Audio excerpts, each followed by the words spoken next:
Good morning, good afternoon, good evening to each and everyone, especially those at the other side of the world. There is no time and space between us. There is only this present moment, and we are one. Today, July 29, I am to leave for Rapka today. I went into the chapel and asked the Lord Jesus for a safe journey, but within my soul there was a silence and darkness. I felt I was all alone and had no one to turn to. I asked Jesus to be with me, then felt a tiny ray of light in my soul as a sign that Jesus was with me. But after this grace, the darkness and shadows in my soul increased.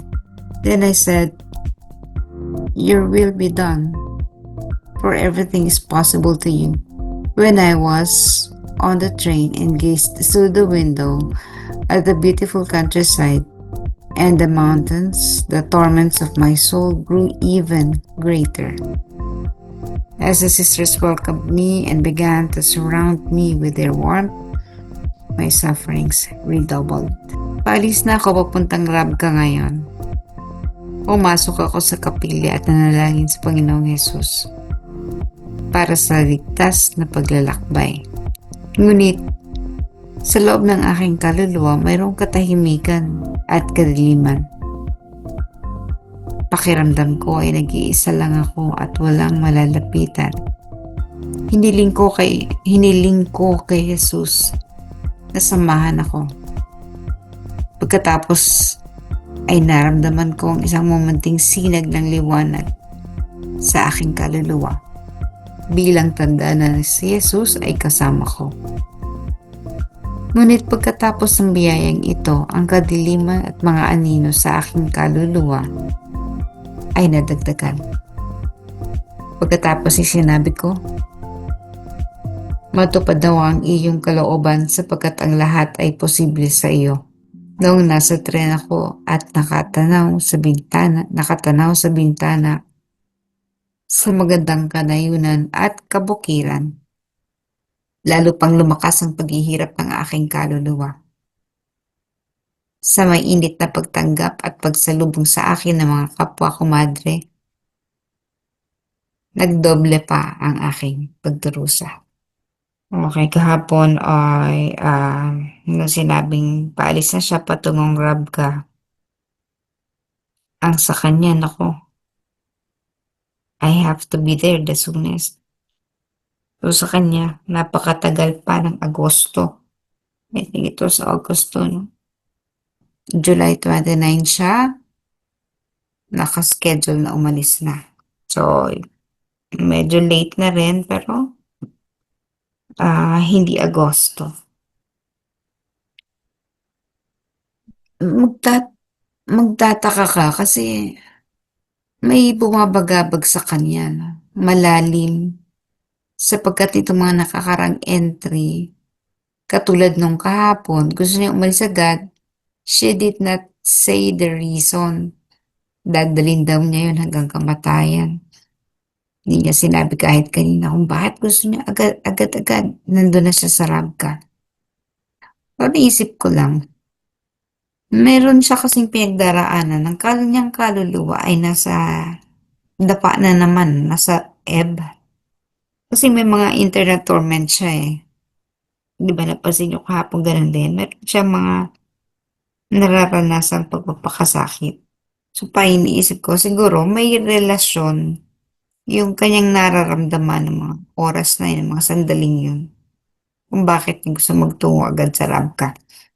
Whether it would provide her healing, we do not know. No? Let's see what would unfold in the next few days. But as a reflection,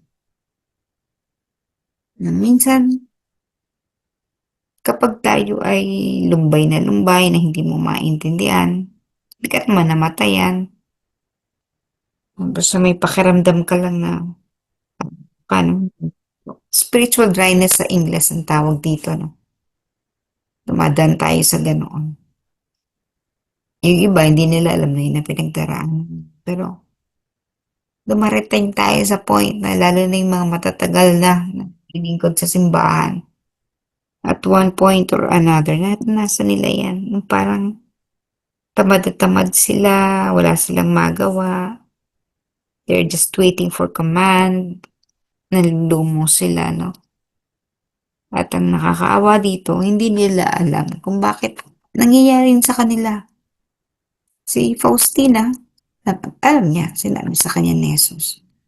Each soul, may mga kanya-kanya tayo na daraanan na mabigat, dudulot sa atin ng lumbay. No? Walang ligtas dyan. So that even Faustina is a saint who's stronger in soul, dumaranas pa rin ng ganun. Nalulungkot siya doon sa kanyang biyahe, malungkot na malungkot siya kahit ang ganda-ganda ng tanawin. Wala. Makikita lang niya yun pero dinadaanan lang ng mata. Hindi niya masyadong na-appreciate kasi nga may pinagdaraanan siya. Meron siyang nararamdaman na niya sinasabi sa kanyang diary. But Jesus was there, no? Kaya lang wala ring silbi yung bibigyan siya ng katahimikan at kapayapaan for a time. Pero hindi pa din, wala pa rin. So sa atin ganun, no? May mga ganun pagkakataon. At hindi yan nare-resolve sa loob ng isang panalanginan lamang, no? Pagsimba, hindi. Minsan, umaabot din ng taon bagong malaman kung anong purpose mo sa buhay. Tapos ma-realize mo bakit ikaw ay nung ma-realize mo na nakakaintindi ka, bakit ganun ang nararamdaman mo. Pagkamat nakakatulong ating Panginoon, kailangan nating pagdaanan. No? At kapag nawala ang Panginoon sa panahon na kailangan natin siya, yun ay ilusyon lamang. Hindi totoo. Sapagkat ang Panginoon, kailanman hindi tayo iniwan. Tayo ang nangiiwan sa Kanya pero tayo hindi niya iiwan. Kapag dumaan ka sa ganito, kahit na nandiyan siya sa tabi mo, lilipas at lilipas. Bakit niya pinapabayaan? Mga nakakarang entries ang sabi natin. Kailangan nating tumayo sa sarili nating paa. Kailangan nating maranasan ang sakit, ang hirap, yung torments, the spiritual dryness itself we have to experience. Sapagkat kung hindi natin dadaanan yun, kung puro na lang luho, kaalwanan sa buhay ang mararanasan natin, then life will never be complete. Sapagkat maraming mga kapatid natin ang dumaranas ng ganon. How are you going to understand your poor brothers and sisters if you yourself do not know what poverty is? So yung iba talagang katulad ng mga hermit, no? Winawaksin nila yung tungkol dyan.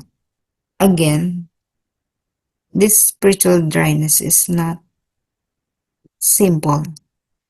Kakailanganin mo talaga dito ng katuwang.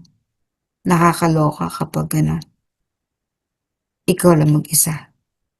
Hindi mo maipapaliwanag yung nararamdaman mo pero nangyayari sa kalooban mo na parang ang bigat-bigat.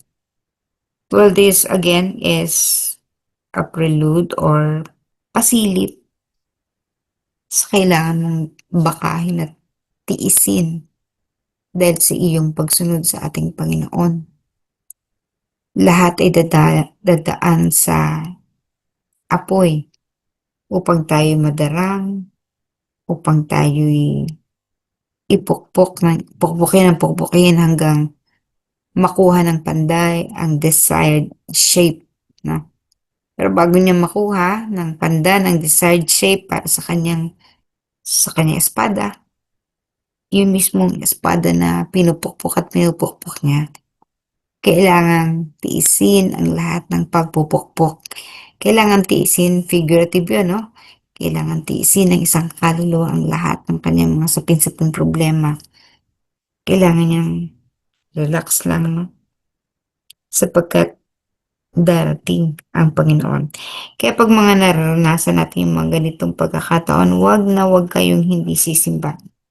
It is always very important for us to attend the Mass. Bakit? Nandiyan ang Panginoon. Diyan nga tayo bibigyan ng lakas sa pamagitan ng banal na Eucharistia.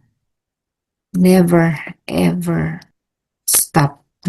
Give up. Never ever give up when you go through this period.